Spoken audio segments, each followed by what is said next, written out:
My golden child sister always thought she was better than me because of her looks. So when she got older and they faded, she was so jealous of the life I built. She tried to ruin it by slandering me at work. So I turned the tables and made her publicly beg for forgiveness. Growing up, my sister Samantha was the pretty one out of us two, and I was always happy that this was the case, because good looks is the only thing she had going for her. She was ugly on the inside. She always said she was better than me, flaunting how much prettier she is and how much more boys are interested in her. Our mom even told her she'd marry rich and be the more successful sister, making Samantha an egomaniac. It was clear I was second to Samantha in my parents' eyes, and call me crazy, but I loved it, because even back then, at just 15 years old, I knew that the way they treated me because I wasn't aesthetically blessed would only push me to work harder and hopefully make them proud. And I was right. I got an academic scholarship and moved out at 18. This was when the rift between me and Samantha formed. She claimed I thought I was too good for our family with my fancy scholarship, and actually persuaded my parents into thinking the same. It hurt a lot going low contact with them, especially with how I always wanted to prove myself to them, but they forced my hand. Fast forward 10 years. I was finally successful, dating a great guy, working at a high-end marketing firm, and that was when I made the biggest mistake of my life. I thought my family would approve of me. I made plans to see them again, and over text they sounded excited. I was excited too. I pulled into my parents' driveway in a car that I bought with my own money, with James next to me. I looked confident on the outside, but inside I was nervous. I had not been home in a long time. I walked in, and it felt like almost nothing had changed, but somehow everything had. Samantha was still there, 31 now, lying on the couch with a magazine in her hand like she didn't care I had just walked in. She looked tired, still beautiful, but her looks were fading. Her hair was dry and overprocessed, and her makeup was heavy. My parents greeted James and me, and their smiles were tight. At lunch, it got weird. Samantha barely said a word at first, and when she finally did, it was to talk about a high school modeling competition she won over a decade ago. My parents cheered her on like they used to.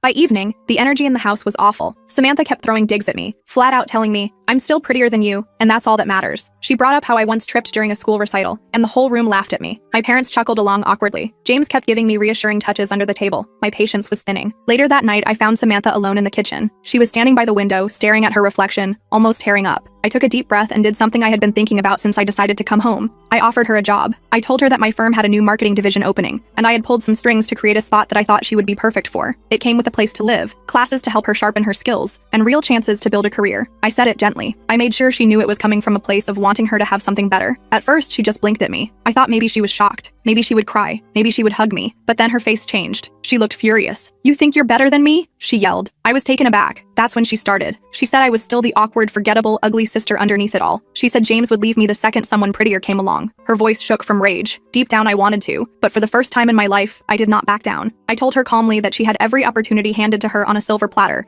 and she had wasted it. I said she spent her life relying on her looks. I said that if she was lonely and struggling now, it was not because the world was unfair. It was because she had never bothered to invest in anything that would last longer than her beauty. I could feel the air go dead around us. I could see her chest heaving, her hands clenched into fists. When I finished, I noticed my parents standing in the doorway. They